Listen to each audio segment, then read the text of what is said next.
E aí pessoal, vamos para mais uma Red Pill. Eu vou fazer um vídeo aqui, eu vou tentar não ser muito longo, embora o assunto pareça que não vai facilitar.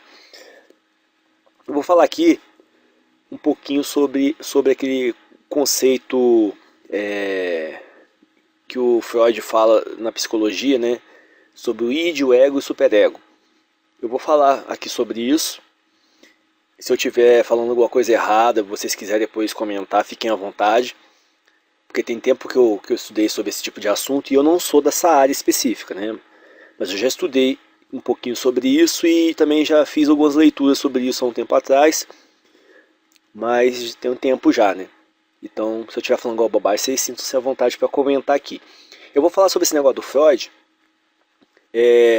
depois eu vou falar por que eu cheguei nesse assunto na minha cabeça e vou falar qual é a minha pretensão, né? A minha visão para eu estar falando sobre esse assunto aqui hoje. Primeiramente, é o seguinte: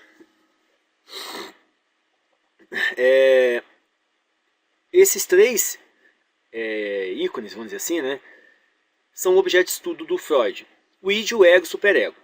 Basicamente, o id, na minha concepção, é o estado animalesco que a pessoa tem. Basicamente, o id é o que nos coloca em pé de igualdade com o nosso cachorro que está solto no quintal, com a galinha que está ciscando no terreiro, ou com o pombo que está pousado lá na árvore cagando a cabeça dos outros. O id se resume, na minha opinião, o instinto pela vida, né, pela existência, e a questão da pulsão de se reproduzir, né, o estímulo sexual. Então, o id seria o ser humano no seu estado mais inicial, mais natural do mundo, que é o ser humano como um mero animal. Igualzinho a galinha que está no quintal da sua casa. Só pensa em comer milho, só caga e pensa em copular, né? Ter sexo. Mais nada.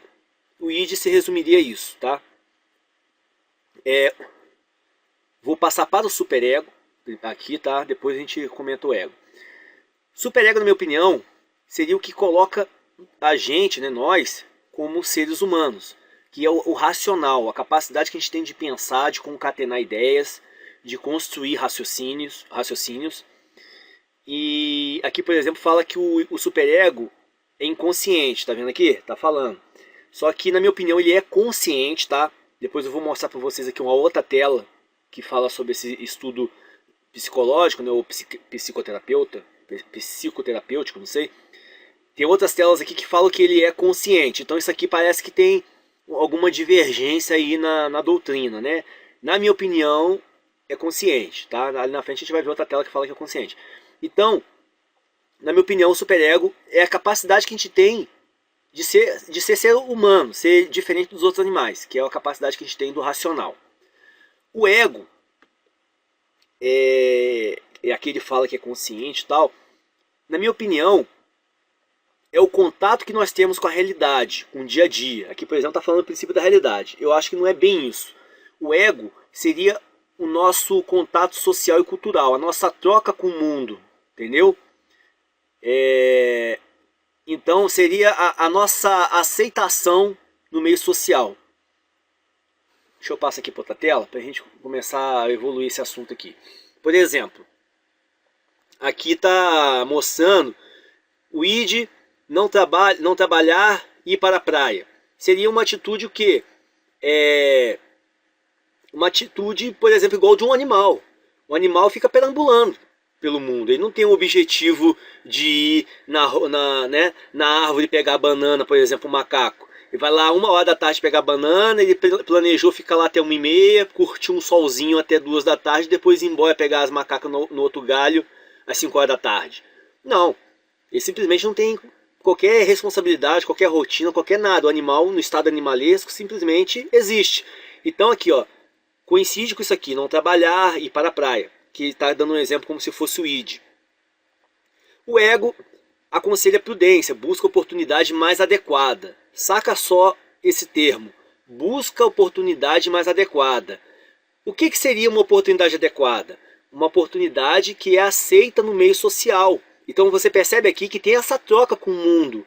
Não seria adequado ir naquele horário, porque pegaria mal, porque, né? Então, assim, você percebe uma sutileza que tem um contato cultural e social, essa questão do ego. O superego já vem falando que é inaceitável faltar um compromisso assumido. Por quê? Está usando o racional. Se eu faltar o compromisso, eu posso perder o emprego, eu posso ser ostracizado, eu posso, de repente, ser descontado no salário. Então, assim, usa o racional para poder emitir uma opinião. Aqui, por exemplo, já temos a outra tela que fala que o id é libertar, prazer e aventuras, ou seja, tem um contato com aquela questão animalesca, né? De simplesmente existir ou buscar satisfação, prazer, né? Que seria o ato sexual, por exemplo. O ego está falando sobre administrar, e administrar tem essa questão, mais uma vez, de interação, né, com outras pessoas, com o ambiente. E o superego aqui fala sobre policiar moral e leis. Atentem para uma coisa. Várias vezes eu encontrei aqui na internet falando sobre que o superego é moral, é ética e lei. Por quê? Porque tudo que é moral e que é ético é funcional. Ele se adequa ao racional. É igual mais um é dois, são dois. Então, assim, tudo que é moral e tudo que é ético vai dar certo. Por exemplo, uma família da forma tradicional como a gente conhece, ela, como conhecia, né?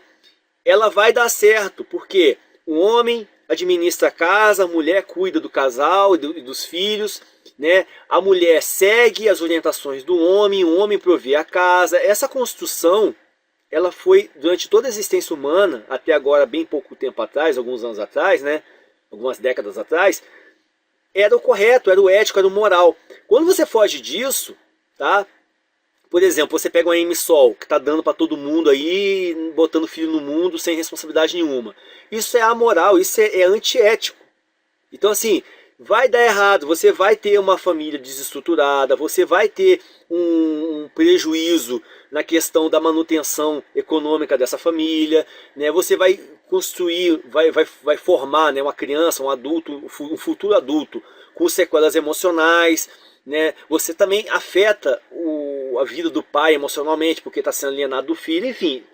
Você percebe que o ético, o moral e a lei, tá? A lei aqui no senso de justiça, tá? Porque nossas leis misânicas de hoje, né, podem ser tudo menos justas. Então, na verdade, aqui esse leia-se justiça.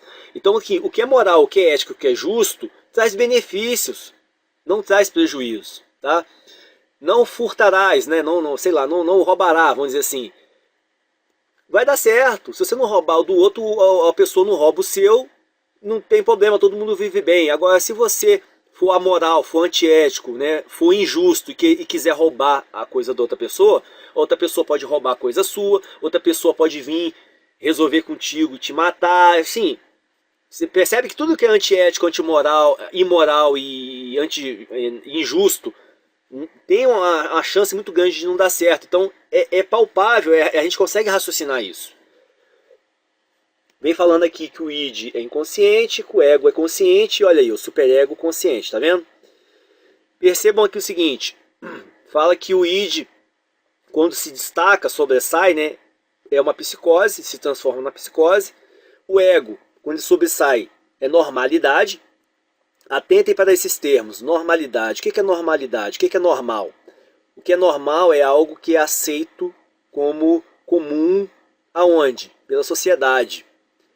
Por exemplo, sei lá, vamos supor um país africano, onde eles têm um costume de usar lá um cordãozinho de um artesanato específico deles, lá da cultura deles.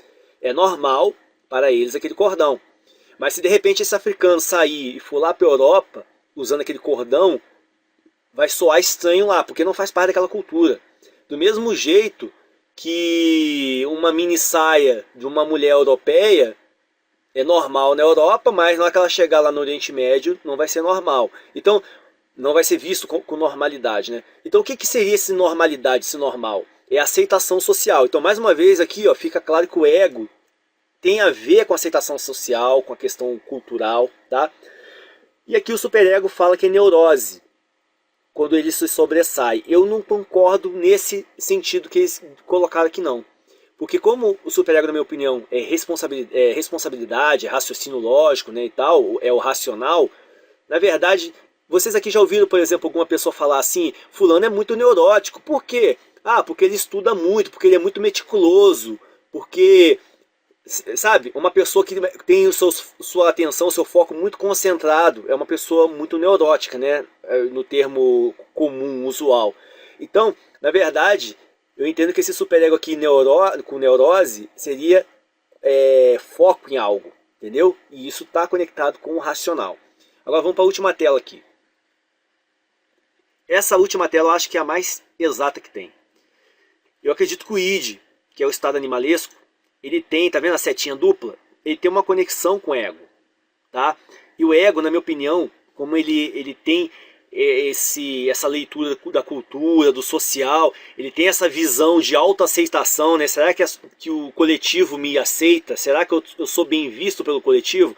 Eu acredito que o ego, ele tem um contato emocional, ele tem um apego emocional, e o emocional, ele tem um contato químico no nosso corpo. Porque eu me lembro, por exemplo, que tem um vídeo do Pedro Calabres na internet, que ele é um psicoterapeuta, né, psicanalista. Ele fala, por exemplo, da questão da depressão. Que a depressão, ela traz alterações químicas no corpo. Por conta, inclusive, daquele negócio do quarteto, quarteto da felicidade, né, que são, acho que, hormônios que afetam o nosso corpo. Dopamina, serotonina, ocitocina e endorfina, se não estou enganado. É o quarteto da felicidade. Quando você tem alteração nesses 4 hormônios, você tem uma chance de começar a ir para a questão da depressão. E quando você chega, por exemplo, para uma pessoa e fala assim, ah, sai dessa, você tá com depressão, não, sai dessa, deixa isso para lá, vamos sair, vamos curtir para você esquecer isso. Eu vi isso, por exemplo, no vídeo do Pedro Calabres, ele dando esse exemplo. Isso é uma coisa besta de ser feita. Quando você chega para a pessoa que está com depressão e fala assim, deixa isso para lá, vamos sair para se divertir, esquecer isso. Porque é um aspecto químico da pessoa, entendeu? A depressão, ela pega a parte psicológica, mas ela também traz um aparato químico. Então, você chegar para a pessoa deprimida e falar, deixa disso, larga isso para lá, vamos curtir, é a mesma coisa que você chegar para uma pessoa que mora lá na África, naqueles países que a pessoa passa fome, que a pessoa é praticamente o osso, aquela pessoa magra, magra, magra. É como se chegasse para aquela pessoa e falasse assim, ah, deixa disso, vamos engordar um pouquinho. Cara, não é assim, a pessoa quer, você tem razão, quer saber de uma coisa? Vou deixar de ser magro, agora vou ser gordo. Não, a pessoa, é questão fática, é real, é uma realidade do corpo dela, fisiológica, a pessoa está magra, por quê? Porque está subnutrida. Então, larga disso, vamos ficar gordo. Não é assim, a depressão também é dessa forma. Não adianta você chegar para a pessoa, deixa isso para lá, deixa essa vibe para lá, vamos curtir. Ela tem uma afetação hormonal, né? Então, eu acredito que o ego tenha esse contato também, tá? Com o emocional, que inclusive afeta a parte química, fisiológica do corpo. Mais adiante vamos poder falar isso melhor, eu acho. E aí, ó, você vê a setinha conectando o ego ao ambiente. E esse ambiente pega o social e o cultural também, tá? E tem um superego ali embaixo, também fazendo uma troca com o ego. O superego, na minha opinião, como eu falei, é a parte racional, é aquela capacidade que a pessoa tem, né, de formular as coisas, de fundamentar seu raciocínio, né, de evoluir. Bem, por quê? Deixa eu só botar para carregar aqui.